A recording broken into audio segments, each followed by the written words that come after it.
अस्सलाम वालेकुम वरहमतुल्लाहि वबरकातुहू। दोस्तों, आउं आहियां अली हसन अब्बासी।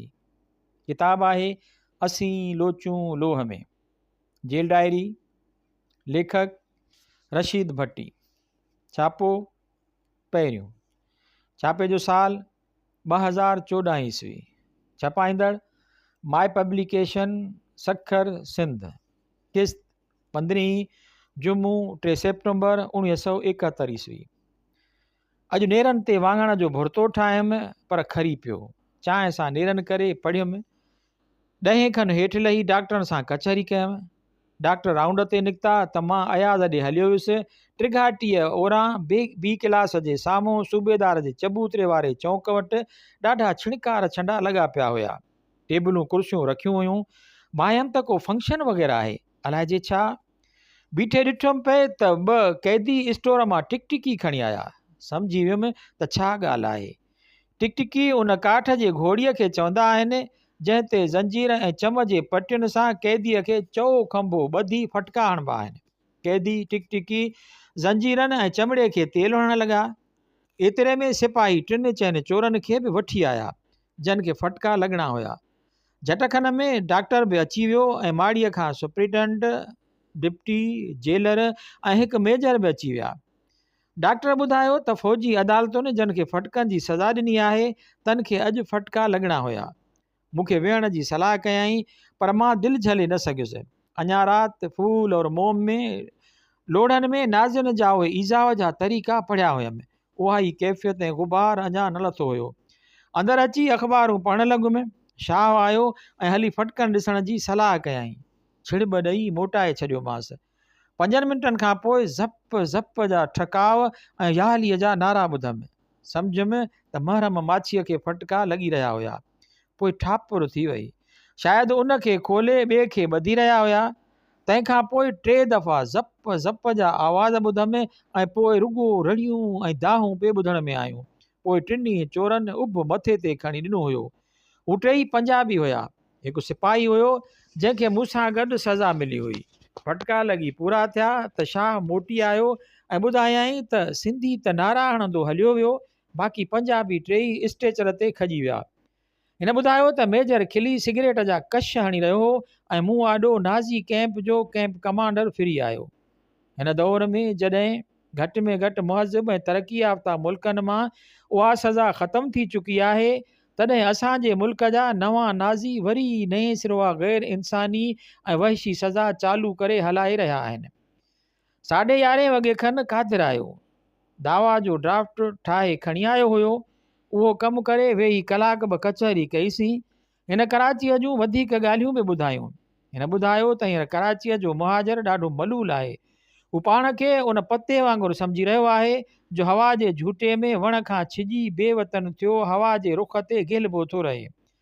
पढ़ियल ॻढ़ियल तबिको ऐं ख़ासि करे कामरेड हक़ीक़त खे मञे ऐं सम्झी रहिया आहिनि ऐं चवनि था त असां पंहिंजी सरज़मीन छॾे वॾी ग़लती कई आहे। हिते असांजो वजूद बेकार आहे ऐं को बि कमु न करे सघंदासीं। हू कराचीअ में मेंगल सां बि मिलियो हुयो, जंहिंखेसि ॿुधायो त बदियुज़मान अवामी लीग वारे हिन सां छा ॻाल्हायो हुयो। ज़मान हिन सां मिली रोई वेठो हुयो ऐं चयो हुयो त जे तव्हां बलोच हथियार खणो ऐं पंजाबी फ़ौज लाइ हिकु नओं फ्रंट खोलियो त बंगाल में असां हिननि खे भुॻड़ा करे छॾियूं हा। उते थियल ज़ुल्म ॿुधाए ज़मान रोई वेठो हुयो। मेंगल खेसि दिलिजाए ॾेई चयो हुयो त हू मौक़े जे ताड़ में आहिनि ऐं महल ॾिसी मामिलो शुरू कंदा। कादिर उहा बि ख़बर ॿुधाई त सरदार अकबर बुगटी गिरफ़्तार आहे ऐं कोयटा आर्मी हेडक्वार्टर में बंदि आहे। अॼु ॻाल्हियुनि मां उन नतीजे ते पहुतासीं त 2 ॻाल्हियूं थी सघनि थियूं ऐं टियों रस्तो न आहे। या त हिननि खे मुजीब सां संदसि शर्तनि ते ठाह करणो पवंदो या जंग तुर्त ई पख्तूनिस्तान ऐं बलोचिस्तान जा फ्रंट बि खुलंदा। उन दॿाउ खां पोइ उन्हनि 2 रस्तनि खां सवाइ टियों रस्तो कोन बचंदो। कादिर बि ॿुधायो त वॾे शहर में फ़ौज काफ़ी अची चुकी आहे। पुलियुनि ते मोर्चा ॿधिजी विया आहिनि ऐं रोज़ु रोहड़ीअ जे जबलनि में जंग जूं मश्कूं बि थियनि थियूं। यानी जेल में ॿुधल धमाकनि ऐं चिमकाटनि मां लॻायल असांजो अंदाज़ो ग़लति न हुयो। 2 बजे कादिर हलियो वियो ऐं चई वियो त आचर या सूमर ते वरी ईंदो ऐं पाण सां गॾु दारू बि खणी ईंदो ऐं 4 महीननि खां पोइ वेही कचहरी कंदासीं।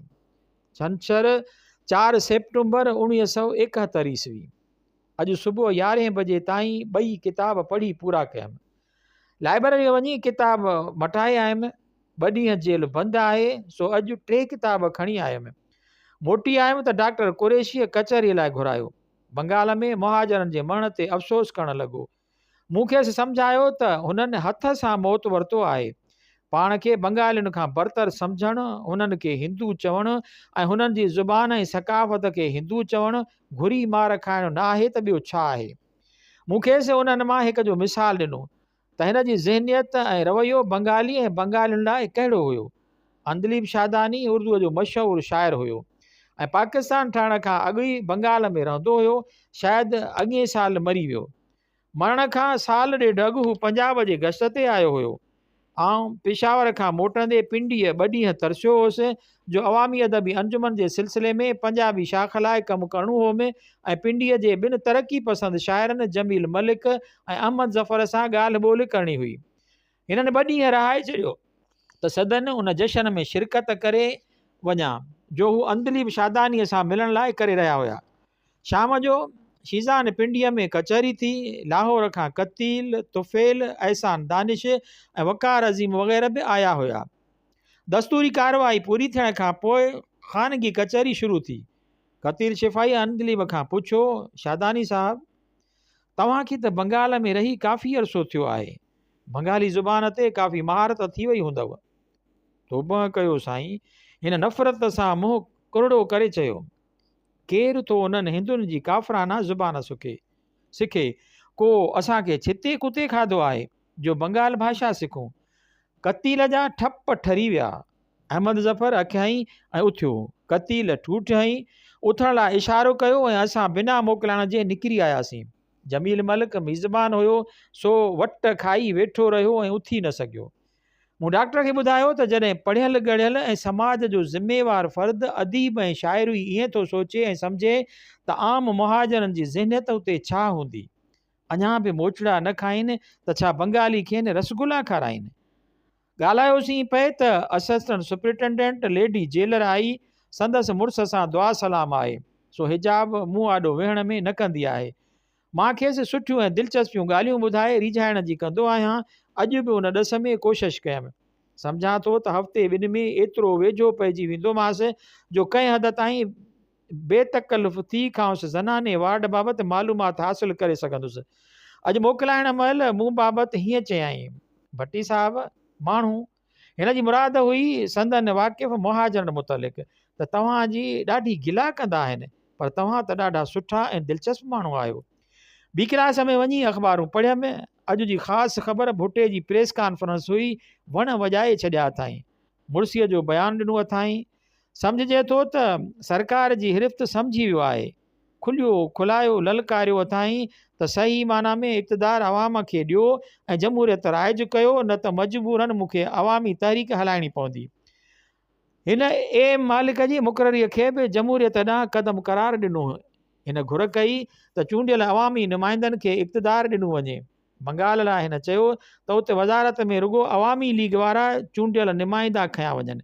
हिन रुजत पसंदि लीगियुनि ऐं जमायतुनि खे बि ॾाढो दॿायो आहे। हिन ईअं बि चयो त बंगाल में नाम निहाद रज़ाकार जी जमायत इस्लामीअ जा कारकुन आहिनि, यानी मुहाजर उतां लॾे वियलनि जूं मिल्कियतूं फुरे लुटे रहिया आहिनि ऐं बंगाल जी खाबी धुर वारनि जो क़त्ले आम करे रहिया आहिनि। सम्झिजे थो त भुट्टो फ़ौजुनि जी अटकल सम्झी वियो आहे ऐं उन्हनि जी रुजत पसंदि जमायतनि सां साज़िश बि परूड़े वियो आहे। उन करे ई ललकारियो अथाईं। हाणे 2 हालतुनि में सो बि संदसि आहे। जे सरकार दबाव में अची संदसि ॻाल्हियूं मञूं त बि सोभारो, ऐं जे सरकार ललकार क़बूले मथसि को क़दम खयूं त बि हू वधीक अवामी हीरो थी उभिरंदो। हिन तारीख़ दौर में मुजीब खां पोइ भुट्टो ई हींअर कुझु सोझिरो नज़र अचे थो। जे हिन हाणी बि मुड़सी न कई त हू हमेशह लाइ ख़तमु थी वेंदो ऐं मुल्क ते वरी फ़ौजी हथ ठोकियनि इस्लाम पसंदनि जी नाम निहाद जमहूरियत जे आड़ में वॾे अरसे लाइ मुसलत थी वेंदा। अॼु हिकु अख़बार में आकाशवाणीअ तां इस्तक़लाल पार्टीअ वारी पिंडीअ जी गरजाणीअ जे फ़ैसिलनि जो वधीक तफ़सील बि आयो। हिननि बंगाल में बेतहाशा ऐं ज़ालमाना क़त्ल खे निधियो आहे ऐं उनखे पाकिस्तान लाइ हिकु बदनुमा दाग़ करार ॾिनो आहे। हिननि बंगाली लीडरनि ते गद्दारीअ जे इल्ज़ाम ते बि ग़म ऐं गुस्से जो इज़हार कयो आहे। इन्हनि घुर कई आहे त इक़्तिदार यकदमि चूंडियल नुमाइंदनि खे सौंपियो वञे ऐं 6 नुक़्तनि पटांदड़ सूबाई ख़ुदमुख़्तियारी ॾिनी वञे। उन मां सम्झिजे थो त पंजाब बि हाणे महसूसु करे चुको आहे त संदन सरमाएदार ऐं कामोराशाही फ़ौज सां साज़िश में रही मुल्क ते जबर ऐं ज़ुल्म करे रहिया आहिनि। इस्तक़लाल पार्टीअ जो न रुगो अॻवान एयर मार्शल असगर पंजाबी आहे, पर अक्सर अॻवान पंजाब जा आहिनि। भुट्टे जो उहो मुर्सीअ वारो रवैयो बि ॿुधाए थो त खेसि पंजाब जी ताईद हासिलु आहे। हींअर ॻाल्हि मिड़ई हफ़्ते ॿिनि में सफ़ा थी वेंदी। फ़िलहालु मुस्लिम लीग ऐं जमात इस्लामी वारनि जी बि माउ मरी वई थी ॾिसिजे। राति जो 10 बजे ताईं टोटल न मिलियो, उन करे हर जोड़ी जोड़ी थींदी रही। नेठि भुल ज़ाहिर थी ऐं टोटल मिली। अली नवाज़ सराईअ खां चर्चे में पुछियुमि त ॿाहिरि निकिरी चोरी कंदे? न साईं, हिन चयो। छो? मूं पुछियो। हिकु त हिते नेकनि जी सोबत में आयो आहियां, हिन चयो।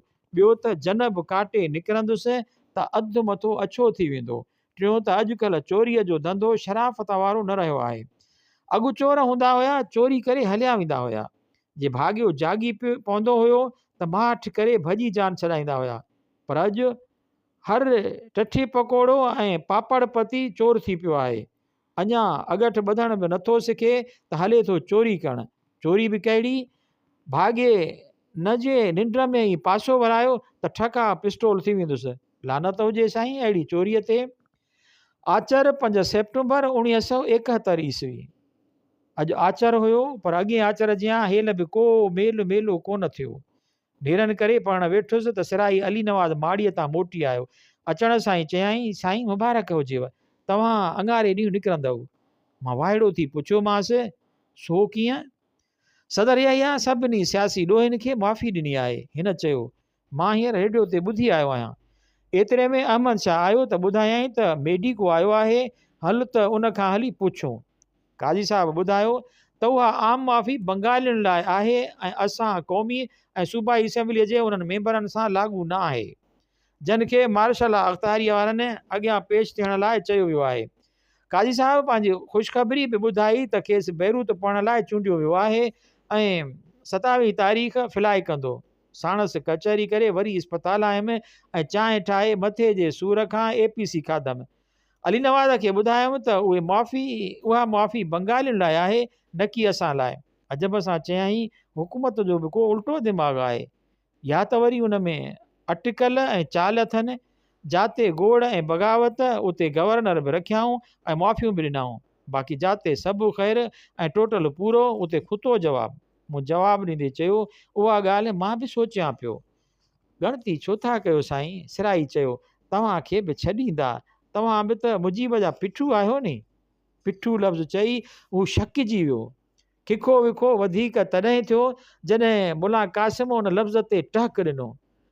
मुंहुं फिलड़ो करे चयाईं, साईं माफ़ कजो, असां झंगिरियुनि खे ॻाल्हाइण जी ख़बर कान थी पए। जेल जी ॿोली ई अहिड़ी आहे। मूंखां रिवायती टहक निकिरी वियो, हू वधीक शकी थी वियो। टहक झले मूं खेसि दिलजाए ॾियारी त मूं उहो लफ़्ज़ दिलि में न कयो हुयो।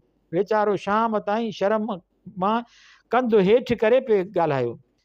मथी ॻाल्हि लिखी पूरी मस कयमि त मुला क़ासिम वज़ू करे अची सेठ पुनल जी खट ते वेठो। पुनल धिको ॾेई चयसि, परे थी, नवे खट ते।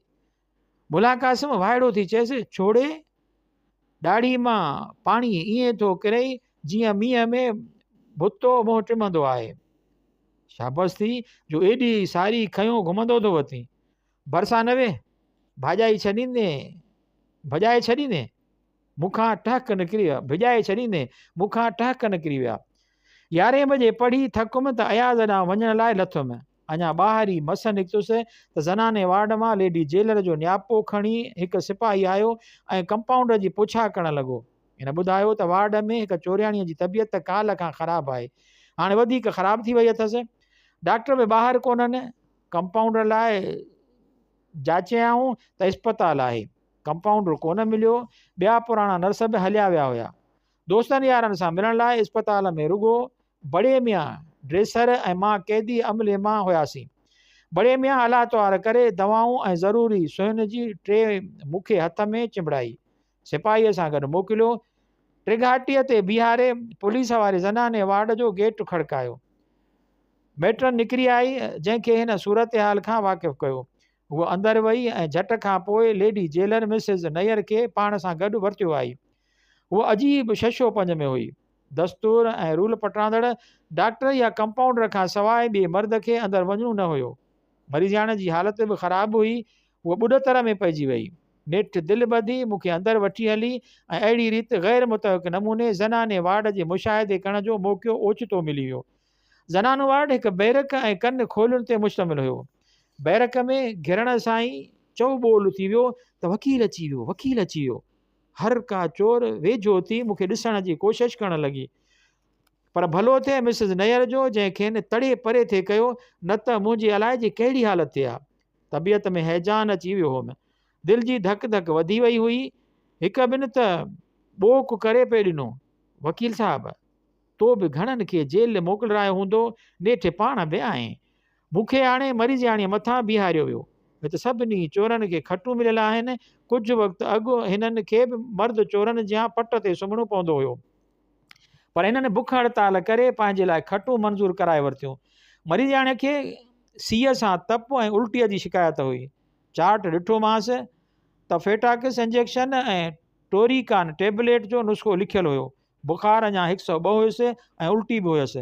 ॿुधायई त गोरी उल्टीअ वारी टेरुकान खाधी हुयई, पर 2 दफ़ा उहा उल्टीअ में निकिरी आयसि। मूं ट्रे में ॾिठो बड़े मियां टोरिकान जी वालो बि रखी हुई। भरे हिकु हणणु लॻोमांसि त चयईं, अदा चोर भाउ सूर न कराइजांइ। मूं खिली दिलि जाए ॾिनी ऐं सुई हई। सुई हणी पूरी कयमि त साहेड़ीअ खे चयईं, अदा चोर भाउ खे ख़्यालु थियो न, असुलु लखाई कान पई। कंपाउंडर त जलाद आहिनि, जलाद। हालांकि मूं सम्झो त सूर खेसि उन करे न थियो जो मां साणसि खिली ॻाल्हायो ऐं संदसि चोर भाउ हुयमि। नफ़्सियाती असर हेठि हिन खे अहसासु न थियो। उन बाद खेसि फेटाकिस ट्रेसीसी ॿियूं बि हयमि। कमु करे ॿाहिरि निकितासीं। ज़ालुनि चोरनि खे बि साॻिया खाधीअ जा कपिड़ा रहे समेत हुया ऐं खेनि हंधि बि साॻियो ई। 2 खतनि ऐं 1 चादर वारो हुयो। 3-4 जवाबदार बि नज़र आयूं। उहो उन करे थो चवां जो उन्हनि खे रवा हैड्रे रंग जा पियल हुया। मां लेडी जेलर सां ॿाहिरि निकिरी आयमि। टिघाटीअ मां खांसि मोकिलायमि पए त विहण ऐं चांहि पीअण लाइ चयाईं। असां माड़ीअ में अची वेठासीं। हिन हिकु अर्दलीअ खे चांहि ठाहिण लाइ चयो ऐं सियासी हालतुनि ते ॻाल्हाइण वेठी। हिन उर्दनि बाबति मुंहिंजो ख़्यालु ॼाणणु चाहियो। मूं खेसि पंहिंजे लिसानी नज़रिए खां वाक़िफ़ु कयुमि ऐं मञरायो। उहा काफ़ी संजीदा ऐं मंतकी नज़र पे आई। एतिरे में संदसि मुड़ुस बि अची वियो ऐं बहस में पइजी वियो। आख़िर में हिन साॻियो ई बुतो ऐं रटियल दलील ॾींदे चयो, असांजो अलाह हिकु, रसूल हिकु, क़ुरान हिकु, इस्लाम हिकु ऐं पाकिस्तान हिकु, त पोइ बाक़ी अलॻि क़ौमियत छो? असीं सभु हिकु क़ौम आहियूं। मूं हैरत सां खेसि ॾिठो। मुंहिंजे बजाए जोणसि जवाबु ॾिनुसि, उहो त भट्टी साहिबु अॻु ई सम्झाए चुको आहे त पाकिस्तान 5 क़ौमुनि जो मजमू आहे। मां त मुतमइन थी वई आहियां तुंहिंजो अकुलु गाह चढ़ण वियो आहे। शायदि उर्दू पहाको जे अञा बि न सम्झो अथई त हाणे सम्झ। मूं कावड़ मां चयसि, न तव्हां पाण लाइ दीन धर्म ॿियो था सम्झो ऐं उन करे न पाकिस्तान हिकु सो असीं हिकु क़ौम बि न आहियूं। उहो छा था चओ भट्टी साहिबु? हिन ॾंदनि में आङुरियूं ॾेई चयो, बिल्कुलु ठीकु थो चवां। मूं वरंदी ॾिनी। तव्हांजो ऐं असांजो अलाह ॿियो आहे। असांजो अलाह सभिनी जो अलाह आहे, पाक आहे ऐं तव्हांजो अलाह ते तव्हांजी हिकु हटी आहे ऐं उन जी ज़ुबान उर्दू ऐं कल्चर लखनऊ जो कोठीअ वारो आहे। असांजो क़ुरान चए थो त वला ताकुलू अमवालकुम बैनकुम बिल बातिल। तव्हां मफ़हूम ठाहियो वेठा आहियो त मुहाजिर ऐं पंजाबीअ जे नाले वतो मुल्क भेलींदा। असांजो रसूल थो चए वतन जी हुब ईमान जो हिकु जुज़ो आहे। उन करे हिन रसूल इस्लामी बजाए रसूल अरबी सॾाइणु पसंदि कयो। तव्हांजो इस्लाम थो चए त बेईमानी ऐं ठॻीअ सां माल मेड़ियो ऐं ॿियनि जा हक़ खाओ। तव्हांजो पाकिस्तान इस्लाम जे बचाव ऐं उर्दूअ जे मसइले लाइ ठहियो हुयो, पर सिंध पाकिस्तान उन लाइ न घुरियो हुयो। असां वटि न इस्लाम खे ख़तरो हुयो ऐं न उर्दूअ जो को मसइलो हुयो। असां हिंदू सरमाएदार ऐं कामोरे जी इक़्तिसादी हिकहटीअ खां जान छॾाइण लाइ पाकिस्तान घुरियो हुयो। सो जानी असां हिकु कीअं थियासीं? मां कावड़ मां उथी अयाद वटि हलियो आयुसि। ख़बरुनि ते तबसरो कयोसीं। ॾिसिजे पियो त हुकूमत भौंतरिजी वई आहे ऐं अवामी लीग सां ठाह लाइ हथ पई हणे। मंझंदि जो घर न आयुसि, अयाज़ वटि वेठो रहियुसि। शाम जो का ख़ासि ख़बर कान हुई, सो सवेर ई मोटी अची पढ़णु वेठुसि। 6 सेप्टेम्बर 1971 ईस्वी। होल्ट, सभु ख़ैरु आहे। 31 जो टोटल पूरो आहे। जवाबदार पीराणे जे जवाब ते मुंहिंजी अखि खुली पई। राति देरि ताईं पढ़ंदो रहियो हुउसि, सो सम्झुमि त सुबुह थियण वारो हूंदो। चाचो महबूब लिगारी मुसले ते वेठो तस्बीह पढ़ी रहियो हुयो। मां उथी पेस्ट करे भाॼी कपणु लॻुसि। दर खुलंदो आहे त भाॼी हीटर ते रखी मां सुबुह जो चहलकदमी करण लाइ हेठि बाग़ में लही वेंदो आहियां ऐं थधीअ सड़क ते घुमंदो आहियां। आख़िरी तूरी पे कपियमि त भुर्जीअ तां ठोका वॻा। भाइड़ो थी वियुमि। अञा 3 वॻा हुया। हिसाब लॻायुमि त कलाक खनि मस निंड आई हुयमि। 1 बजे ताईं पढ़ंदो रहियो हुउमि। अध जे ठोके ताईं पे लुछियुमि ऐं फतिकियुमि, पर निंड अखियुनि खां के पंध परे हुई। नेठि दिलि में उथियल उधमनि ऐं ज़हनी सोच वीचार ऐं ख़्यालनि खां जान छॾाइण लाइ उथी पेना जूं 4 गोरियूं खाई सुम्ही पियुमि ऐं पोइ कोई 10-15 मिंटनि में निंड अची वई हुई। निंड फिटी चुकी हुई, सो हंधि छॾे उभरंदे विरांडे जे उतरे पासे खां पिंजरे में हथ विझी बीह सखर शहर ॾांहुं ॾिसणु लॻुसि। चंड चोॾींहं जो ओलह पासे लड़ी टिपहरीअ वारी जाइ ते पुॼी चुको हुयो। हवा ज़ोरदार लॻी रही हुई, सवाइ वणनि जे सुर जे चुप लॻी पई हुई। कॾहिं होल्ट में सभु ख़ैरा जा आवाज़ अची रहिया हुया, या कॾहिं कॾहिं हाईवे खाॿे कप वारनि वाहन जे मोरियुनि तां लंघंदड़ ट्रक जो आवाज़ या हारन ॿुधण में पिया आया। उन्हनि मोरियुनि जे बतियुनि जे मथां ॿिए कप खां सखर शहर जी रोशनीअ जो उभार नज़र अची रहियो हुयो। दरअसल मुंहिंजे उजागे ऐं ज़हनी इंतिशार जो सबबु नाविल मुदरिस एंड डॉटर्स हुयो, जो मूं राति पढ़ी पूरो कयो हुयो। नाविल जा हिकिड़ा 2 किरदार, छो जो उन ऐं 4 किरदार हुया। 6 जवान ऐं 4 किरदार हुया, बिल्कुलु ज़ुली ऐं ज़रिए जहिड़ा हुया ऐं मुंहिंजे मन में मेसारियल नालनि खे विसारे उभारे विया हुया। ज़ुली हिकु बेवा हुई, जाजोलियन जियां छड़ो मुंहिंजो ऐं शहर जे केतिरनि ई नौजवाननि जो अकेलाईअ में फरारियत जो आसरो ऐं अजो हुई। संदसि मुड़ुसु मरी चुको हुयो, हू खेसि छॾे हलियो वियो हुयो, सो पतो लाहिण जी मां बि कॾहिं कोशिशि कान कई। हूअ पंहिंजी धीअ सां गॾु शहर जी हिकु हिसे में रहंदी हुई। ज़ुली हिकु स्कूल में मास्तरियाणी हुई ऐं संदसि धीअ FA जी शागिर्दियाणी हुई। ज़री मरी चुकी आहे।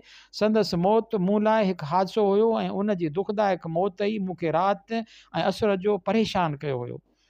ज़ुलीअ लाइ मां साणसि मुलाक़ात खां अॻु ई घणो ॿुधी चुको हुउसि, पर मूंखे उहा ख़बर उन महिल कान हुई त हूअ त रज़ीअ जी भेण आहे। साणसि मुलाक़ात रज़ीअ जे ज़रिए थी हुई। शुरूआती चिठी चपाटीअ खां पोइ जॾहिं मिलण लाइ तयारु थियासीं त रज़ीअ जंहिं जाइ ते मिलण जो चयो सो ज़ुलीअ जो घरु हुयो। पहिरीं मुलाक़ात में ज़ुलीअ मूंखे ईअं महसूसु करायो ॼणु रज़ीअ खां घणो रस्तो मुंहिंजो हिन सां हुयो। वेहण वारे कमरे में वेठासीं त हूअ चांहि ठाहिणु हली वई हुई ऐं मां ऐं रज़ी हिक ॿिए खे ॾिसंदा रहियासीं। उहा लॼ खां सोढ़ी पई थींदी वई।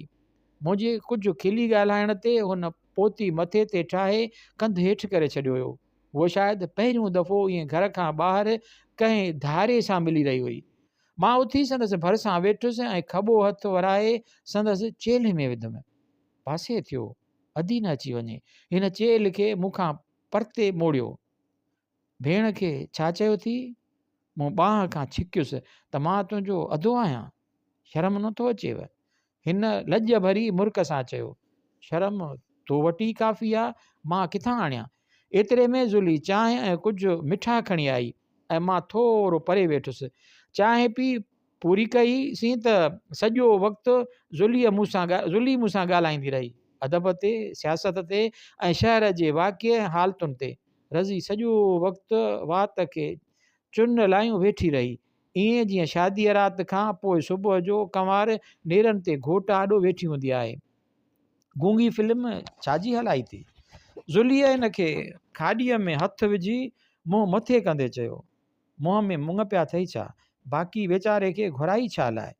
पोइ शायदि हुनखे पाण ई अहसासु थियो ऐं ईअं चई ॿाहिरि हली वई ऐं दर ॿाहिरां ॿेकिड़े वई, बाबा मां छो ॿिनि दिलुनि जे विच में विछोड़ो विझी पाप कयां। पोइ अक्सर मां ऐं रज़ी हुन जे घर मिलंदा हुआसीं। कॾहिं कॾहिं उहा असां सां गॾु फिल्म ते बि हलंदी हुई ऐं लॿे मेराण बि हिकु दफ़े मां मिलियल वक़्त ते रज़ीअ लाइ संदसि घर वियुसि। ज़ुली अकेली वेठी हुई, ज़री कॉलेज फंक्शन ते वई हुई। ज़ुलीअ ॿुधायो त रज़ी सुबुह जो अचण लाइ चवाए मोकिलियो हुयो, पर हींअर अधु कलाक खनि थियो जो संदसि छोकिरो नियापो ॾेई वियो त असां वटि महिमान आया आहिनि, सो अमां न ईंदी। मां मोटणु लॻुसि त दर वठी बीह रही ऐं चयाईं, छड़ो रज़ीअ लाइ ईंदा आहियो छा? मां बि संदसि भेण आहियां, मुंहिंजो बि हक़ु आहे, ॿियो न त बि ॿ ॿोल ई करियो, तकड़ि कहिड़ी अथव? ईअं त नाहे, पर मां को सबबु न ठाहे सघियुसि। अचो झटि त वियो। हूअ मूंखे अंदरि कमरे में वठी हली। हूअ अॼु काफ़ी ठाह ऐं मेकअप में हुई। मुंहिंजे हम उमिरि हूंदे बि 25 खां मथे जी न पई लॻी। मूं संदसि ॻाल्हियुनि मां अंदाज़ो लॻायो त हूअ पंहिंजी नई आख़िरी इश्क खां कुझु बेज़ार थी रस्तो मटाए मुंहिंजे दॻि लॻण जो सोचे चुकी हुई। मूंखे ख़बर हुई त उन ज़माने में संदसि सिलसिलो हिकु सूबेदार सां हुयो, जंहिंखे मां गुज़िरियल महीने ॾेढ खां कंहिं ॿिए जी सोबत में अक्सर ॾिसंदो हुउसि। रज़ीअ सां ॾाढो प्यारु अथव? हिन पुछियो। न, मूं शायदि संदसि मर्ज़ीअ मुताबिक़ जवाबु ॾिनो। ॾिठमि त हिन जे मुंहं ते मुसरत जी लहर डोड़ी वई। एतिरे में संदसि धीअ बि अची वई ऐं पर्स रखी ॿाहिरि विरांडे में अची मूड़े ते वेही रही। छो? हिन होरा खोरा विचां पुछियो। उहो छोरी तव्हां ते मरे थी। मूं कॾहिं बि कंहिं औरत सां घणो ऐं ॾाढो प्यारु न कयो आहे। मूं वरंदी ॾिनसि ऐं एहतियातन अखियुनि जे इशारे सां संदसि ध्यानु ज़रिए जी मौजूदगीअ ॾांहुं छिकिरायो। उनजो ख़्यालु न कयो। हिन मामूली ॻाल्हि सम्झी उनजो को नोटिस न वरितो। तंहिंजी माना त तव्हांजो इश्कु सचो न आहे। इश्क ऐं मुहबत पुराणे ज़माने जा फ़रसूदी नज़रिया थी चुका आहिनि। हिन दौर में प्यार बि हालतुनि ऐं वक़्तु ज़माने यार बदिलजंदड़ ऐं फिरंदड़ शइ रही आहे। जेसीं ताईं हिक ॿिए खे ज़रूरत आहे, तेसीं ताईं हू गॾु रहंदा। दिलि खजी त हर को अलॻि अलॻि। हींअर मूंखे रज़ी जी तलब आहे। हिनखे मुंहिंजी त असां ॿई गॾु आहियूं। सुभाणे मुमकिन आहे त हुनखे मुंहिंजी ऐं मूंखे हुनजी घुर्ज न रहे त पोइ प्यार ऐं मुहबत किथां ईंदा? तंहिंजी माना त तव्हांजो सची मुहबत में वेसा न आहे। हिन चयो। आहे, उहे चरी मरी विया जे हिकु औरत सां सचे प्यार में पाण विञाए वेंदा हुआ। वांदनि जो कमु पाण खां न थिए। पाण सची मुहबत रुॻो पंहिंजी ज़िंदगीअ जे आदर्श सां कंदा आहियूं ऐं औरतुनि सां सिक ऐं प्यार, उहो त असां लाइ आदर्श जे सचे ऐं तती राह जी तपश खां तंग थी साही पटण लाइ हिकु छांवरो आहे। हर औरत मुंहिंजी ज़िंदगीअ में हमेशह ईअं रिण जी राह में बीठल हिकु वण जियां आई आहे, जंहिं हेठां वेही संदसि छांव में थक भञी दिलि जी पीड़ा खे हल्को करे वरी अॻिते वधंदो आहियां ऐं को न को वण वरी मिली वेंदो अथमि। रज़िया तव्हांजो पहिरियों प्यारु आहे? हिन पुछियो। तूं अञा उनखे प्यारु थी चवीं? मूं चयुसि। औरत ऐं मर्द जे पाण में बाहि में गर्ज़ थींदी आहे। साम्हूं जी हुन सां आहे, उनखे प्यारु नथो चइजे। दुनिया में रुॻो मां हिकु औरत खे प्यार ऐं मुहबत सां कुझु ॾेई सघियो आहियां, जा मुंहिंजी ज़ाल ऐं मुंहिंजे ॿारनि जी माउ आहे। मर्द सच पच मतलबी ऐं बेवफ़ा थींदा आहिनि। हिन ईअं चयो ॼण मां संदसि किरदार मां वाक़िफ़ु न हुउसि। उन्हनि बाहिमी नातनि ठहण में ॿिन्हिनि पासे जो हथु हूंदो आहे। पोइ कॾहिं अवल मर्द कंदो आहे ऐं कॾहिं औरत। जहिड़ी रीति नातनि शुरू करण में, मिसाल तौरु रज़िया सां नाते रखण में शुरूआत मूं कई, ऐं जे मां ईअं चवां त ग़लति न थींदो त पाण ॿिन्हिनि में नातनि रखण लाइ अवल तूं करे रही आहीं। मूं संदसि नब्ज़ वरिती। ईअं नाहे। हिन छिरक भरियो। मां अञा को अहिड़ो इज़हार त न कयो आहे। त पोइ मां हलां थो। मां उथियुसि। वेही छा करियां? न। हिन उथी मूंखे हथ खां वठी विहारियो। मां लफ़्ज़ अञा कयो उहा अञा हाणे यादि अची वई आहे। हिन ज़रिए खे मानी तयारु करण लाइ चयो ऐं पाण उथी अलमारीअ मां हिकु शीशी खणी आई।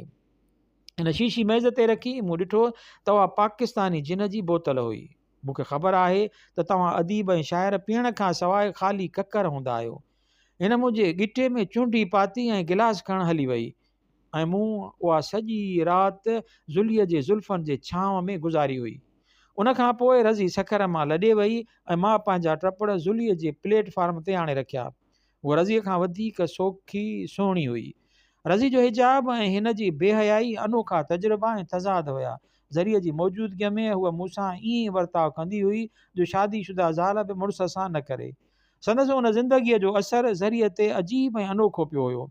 हूअ मुंहिंजी चाल या चलत या मूंसां वहिंवार ते न ख़ुशीअ, न ग़म, न कावड़, न धिकार ऐं न पसंदगीअ जो इज़हार कंदी हुई त रुॻो मूं लाइ, पर सचपच हिकु मुंझियल ऐं अणॼातल किरदारु हुई।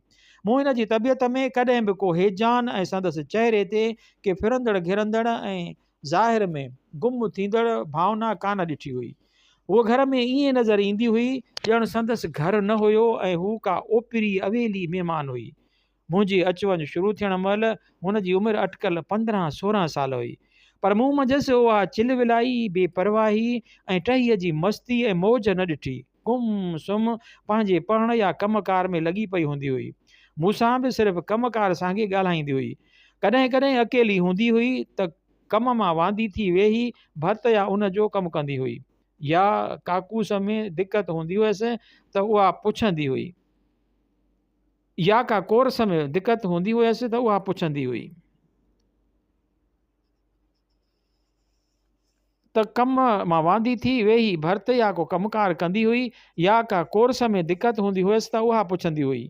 माणस मूंसां तव्हां मां फिरी तूं सां ख़िताबु करणु शुरू कयो हुयो, पर हू साॻियो ई तव्हां या मूंखां फरमाइश न कंदी हुई। मां सम्झंदो हुउसि त हू मुंहिंजी कुझु इज़त ऐं ख़्याल बि कंदी आहे।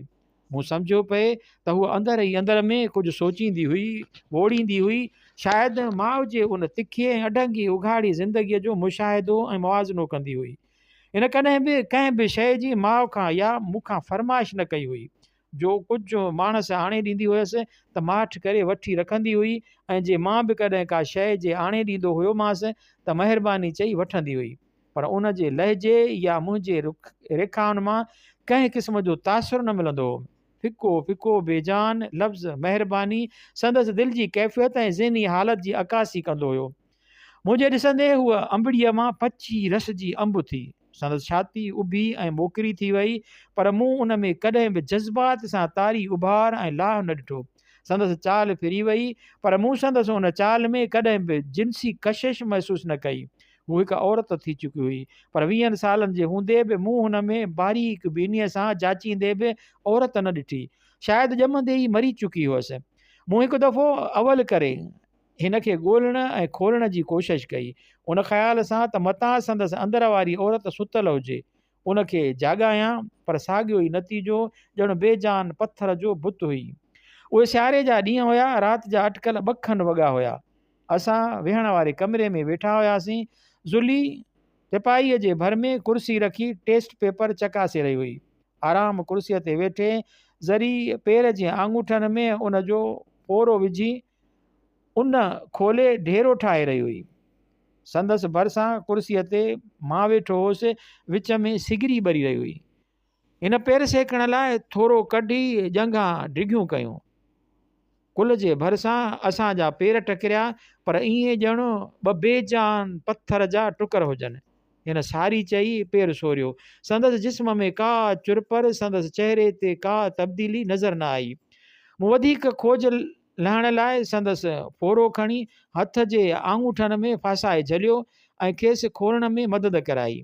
वेड़ींदे धाॻो मुंझी पियो। मूं कंध नवाए ज़ुबान सां उन खे सुलझाइण जी कोशिशि कई। उहा उथी मुंहिंजे मथां अची बीठी ऐं झुकी हथ सां सुलझाइण लॻी। असां जूं आङुरियूं मिलियूं। मूं हथ ढरा करे छॾिया, थोरो मथे कया ऐं संदसि अंदर में मचंदड़ ज्वालामुखीअ जे चोटीअ खे छुयो। हिन मुंहुं मथे करे मूं ॾांहुं निहारियो। संदसि अखियुनि में का बि नींड या उत्साह वारी चमक न हुई। संदसि जोबन जी धवणीअ में को धोॾो कोन आयो। संदसि चपनि में का चुरपुर न आई, पर जेको सो संदसि अखियुनि ऐं मुंहं में अहिड़ी पीड़ा झलकियूं ॾेई रही हुई, ॼणु मूं संदसि ॾुखनि भरी दिलीअ खे लोॾे छलकाए हिन खां दुख पलटाए छॾिया हुया। मूं संदसि अखियुनि में ॾिठो, ॼणु चई रहियूं हुयूं, तूं बि मूंखे न सम्झी सघियो आहीं। ॼणु संदसि सॼी ज़हनी पीड़ा, दिली कोफ़्त ऐं सीने जा सूर संदसि अखियुनि में उथली आया हुया।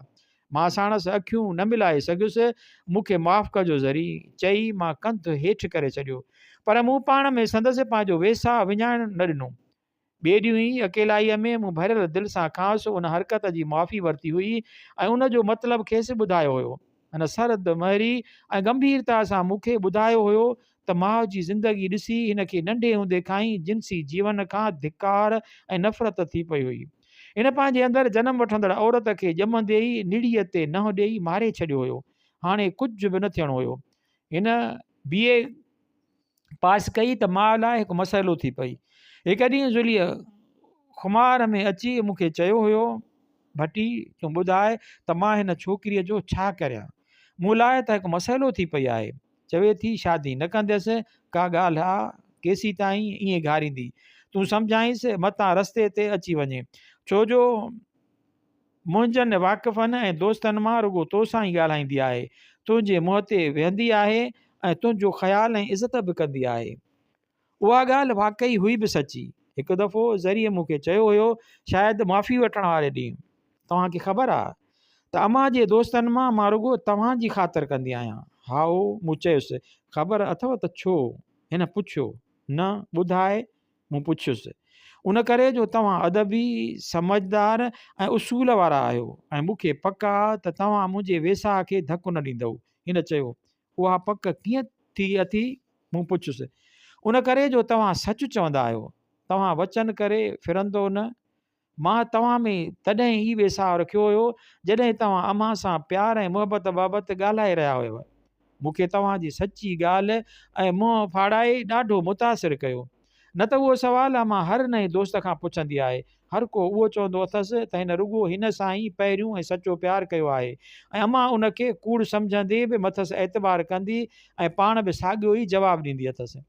मां ॿिए ॾींहुं ज़रिए सां अकेलाईअ में ॻाल्हायो। हुनजो जवाबु साॻियो ई हुयो त हू मजबूर हुई, हर शइ में कमु करण लाइ तयारु हुई, पर उन कम जे इरादे लाइ मंझंसि का शइ कान हुई। ऐं पोइ सुतती महीने खन में हूअ ड्रथी त ड्रहंदी ई वई, घरंदी वई, संदसि रंग छॾाए वियो, ॾींहों ॾींहुं पोइते पवंदी वई। इलाज में माणस ऐं मां वसां न घटायो, पर डॉक्टरनि मर्ज़ु अहिड़ो ॾसियो जो संदसि हालति में लाइलाज हुयो। वो TB जे ॼार में पूरी रीति चौखंबी फासी चुकी हुई। खेसि शाम जो रोज़ु लबे मेहरान ते दरिया जे सैर ते वठी ईंदा हुआसीं। आख़िर सियारो पूरो थियो, ऊन्हारो शुरू थियो त मां हिकु ॾींहुं माणस सां ज़िक्र कयो त खेसि ऊन्हारे में कोइटा वठी हलिजे। ज़रिए इख़्तिलाफ़ु कयो, मां मरी चुकी आहियां, हाणे कुझु न थींदो, अजाए ख़र्च ऐं ख़फ़ा न कयो। मां जीअण न पई चाहियां ऐं न ई चाहियां थी। हाणे घड़ो भरिजी टिमटार थियो आहे। माणस जी दिलि भरिजी आई। हिन ओछगारूं ॾेई रुनो ऐं हिन खे गिराटली पाए चयो, अम्मा मूंखे माफ़ु कर, मूं तोखे उन हालत ते पहुचायो। मां सभु सम्झां थी, मां तौबा थी करियां, जीअं तूं चवंदीअ तीअं मां कंदसि। तो लाइ त जीअं में पए, तूं वईअं त मां छा जी कंदसि। हाणे छा थींदो अम्मा? हिन गीत ॾेई चयो, जो कुझु थियणो हुयो सो थी वियो, तुंहिंजो ॾोह न आहे, क़िस्मत जो लिखियो ईअं हुयो। हथियूं तूं मूंखे थंज बख़्शिज जो मां तुंहिंजो अकेलो चयो न कयो। हिन कंधु फेराए मूं ॾांहुं ॾिठो, तव्हांजो बि थोरो न लाहे सघियसि, चयो आखियो बख़्शिजो, ऐं मुंहिंजे अखियुनि मां ॻोढ़ा ॻड़ी आया हुया। बीहण जी हिमत न सारे सघियुसि ऐं भरिसां कुंड में रखियल पेडिस्टल पखे ते निरड़ रखी दिलि जा लुड़क अखियुनि मां ॻाइण लॻुसि। ऐं पोइ हफ़्ते खन में उहा मरी वई। संदसि मौत मूं ते जो असरु कयो मूं त बयानु करे चुको आहियां। उहो ई हिकु धारियो ऐं ओपरो मौत हुयो, जंहिं ते मां ईअं ॾुख कयो हुयो ॼण को पंहिंजो उज़वो या रत वारो मोह हुजे। ज़ुलीअ जी दुनिया में अजीब इनक़लाब अची वियो हुयो। हुन साल ई हूअ हज ते हली वई ऐं मोटी आई, बदिली कराए ॿिए शहर हली वई। वञण वारे ॾींहुं मां खेसि स्टेशन ते छॾणु वियुमि। हिन मोकिलाईंदे चयो, मां नओं जीवन शुरू करे रही आहियां, ज़िंदगीअ जो अॻियूं बाब ख़तमु थी चुको, दुआ कजो त जीअं ज़रिए जे रूह खे आराम पहुचाए सघां। मां फजर जी आधार ते बीही थकियुसि त मोटी वार्ड में आयुसि, लेटियुसि त निंड न आई। उथी डायरी कढी ज़ुली ऐं ज़रिए बाबति लिखणु वेठुसि। हींअर छहनि जो ठोको लॻो, ॼाण दर खुलियो, सो बाक़ी शाम लाइ छॾे हाणे बंदि थो करियां। अॼु बि जेल बंदि हुयो पर शुगुल बि कोन हुयो। सो वेठे पढ़ियुमि 11 बजे खनि लेडी जेलर जो माण्हू आयो, मरीज़ाणीअ खे फेटाकुइन जो डोज़ अॼु बि ॾियणो आहे। सो सिरिंज खणी ओॾां वियुमि, सुई हणी मोटी निकितुसि त दर वारीअ मेटनि चयो, अबा वकील चोर तूं आहीं? मां संदसि भरिसां गिदामड़ीअ जे वण हेठां बीही साणसि हाल अहवाल कढण लाइ ड्रेघ वरिती। आख़िर हिन ज़नाने वार्ड बाबति काफ़ी मालूमात ॾिनी, जा शायदि जेलरियाणी बि न ॾेई सघे हा। कुल 38 खनि औरतूं आहिनि, अक्सर मुड़ुस या पीउ या भाउ जे खून में आयल आहिनि ऐं साणसि गॾु जांच में यार बि आहिनि जे हिन ई जेल में आहिनि। घणियूं जनबी आहिनि, हिकु फांसीअ वारी बि आहे जा खोलीअ में रहंदी आहे। हिन यार सां गॾु भाउ खे मारियो हुयो। ॿिन्हिनि जी अपील रद्द थी वई आहे। हींअर टपील कई अथाऊं, कमु हिननि खां हल्को वरितो वेंदो आहे। लेपा पोची ऐं सफ़ाईअ जो कमु बोरची बि हिननि जो अलॻि आहे, जिते पाण रद्द पको कनि ऐं रुगो कचो राशन घुराइनि। विढ़नि बि ॾाढियूं, हफ़्ते में 1-2 जहिड़ा ज़रूरु कनि ऐं हिक ॿिए जा ॼुंडा पटीनि। 2-3 सदाईं खोलीअ में बंदि हूंदियूं ई आहिनि। संदन ज़ाती ज़िंदगी बि मर्दनि जा गुज़रे। ॾींहं जो कमुकार लाहे वेही कचहरियूं कनि त के वेही पंहिंजा दास्तान ऐं तजुर्बा हिक ॿिए खे ॿुधाइनि। हर का हिक ॿिए जी उतर तपी खां वाक़िफ़ु आहे। विढ़ंदियूं आहिनि, हिक ॿिए जा ॻुझ ऐं यार ओगाछे खेनि ॿाहिरि कढंदियूं आहिनि। ओढ़ियो अगत नाहिण ऐं आर ते गंजुनि ऐं पोरियो अगठ ठाहिण ऐं आर ते गंजुनि ऐं टोपियुनि ठाहिण जो कनि। कॾहिं कॾहिं भर्त जो कमु अक्सर साहिबनि जे बेगुमनि लाइ थिए, बाक़ी अगठ ऐं गंजूं हर कंहिंखे ठाहे ॾियनि। अगठ जा 2 रुपया ऐं गंजीअ जा 5 रुपया वठनि। संदन जिन्सी जीवन बि मर्दनि जियां ई झुरण ऐं सड़न में गुज़रे। ही पाण झले झले बीमार थी पवनि। अक्सर हमजिन्स परस्तीअ जो शिकार आहिनि। राति जो लकाव कनि पर खेनि फॿी वञे, उन लाइ खेनि का बि सज़ा कान आहे। बाक़ी के त हथरादू तरीक़ा बि जिन्सी बुख लाहिण लाइ कनि। कॾहिं कॾहिं ओचितो झड़ती थिए, उन्हनि जे हंध मां रबड़, चीकीअ मिटीअ या मेट जा ठहियल टपड़ प्लास्टिक चढ़ियल पनीअ सां निकिरनि। पनी हू डबल रोटीअ वारियुनि ॻोथियुनि मां हथु कनि। अहिड़ी चोरियाणीअ जी पकिड़िजे त खेनि खोली बंदि जी सज़ा मिले ऐं कॾहिं जे 2-3 दफ़ा सांदहि पकिड़िजे त माफ़ी बि मरेसि। उतां ते अयाज़ वटि आयुमि, अख़बारूं पढ़ियूंसीं। अॼु जी अख़बार मां पतो पियो त अताउर रहमान ऐं ग़ुलाम जीलानी मुल्क खे बि आज़ादु कयो वियो, मलक खे बि आज़ादु कयो। अजमल खटक ऐं ॿियनि नेप जे लीडरनि उस्मानीअ जी रिहाईअ जी बि घुर कई आहे। पर असां वारा यार एतिरो हीसियल आहिनि जो सेंसर लहण जे बावजूदि बि अहिड़ो ई बयान ऐं ठहराव असां मुतलिक़ अख़बार में नथो अचे। सरकार जे पॉलिसीअ मां नज़र थो अचे त सरकार मुजीब सां ठाह लाइ मैदान हमवार पई करे। शाम जो ॿी क्लास में रौशो थियो। मां दग मां बाग़ मां मुंग जूं फरियूं पटे खाईंदो ॿी क्लास पे वियुमि त दर वटि ईसो मंगणहार वॾेरे इलाही बख़्श जो बर्दाश्ती मिलियो। ॾिसी बाहि थी वियो, चए साईं उहा ॻाल्हि ठीकु न आहे, तव्हां चङा मुड़ुस आहियो, महिरबानी करे फिटी कयो। छा फिटी कयां, मूं वाइड़ो थी चयो। उहा बुछड़ी शइ जा हथ में अथव। हिन फरियुनि ॾांहुं इशारो करे चयो। मां हैरत में ई होसि जो गोड़ ते अयाज़ ऐं वॾेरो गुल महमद आया। पोइ त हिननि बि चयो त मुंग फिटी कर। हिननि जो एतिरो चवणु ऐं ईसा जो चिड़ में ॻाढ़ो थियणु। तव्हां बि वकील सां ॿधल आहियो, उहा शराफ़त न आहे, तव्हांखे घणा दफ़ा झलियो अथमि। एतिरो चई खार में अची कुल्हनि ते रखियल गोॾ फाड़े छीयूं छीयूं करे छॾियईं। लाचार तावान में गोॾ ॾेई जान छॾायमि। अॼु रेडियो ते रुगो 6 सेप्टेम्बर जा राग हुया। 6 सेप्टेम्बर जा मां लाहौर में ॾिसी चुको हुउसि। रुगो पे पंहिंजनि जवाननि जी दिलि पकी करे मौत लाइ तयार पे कयाऊं।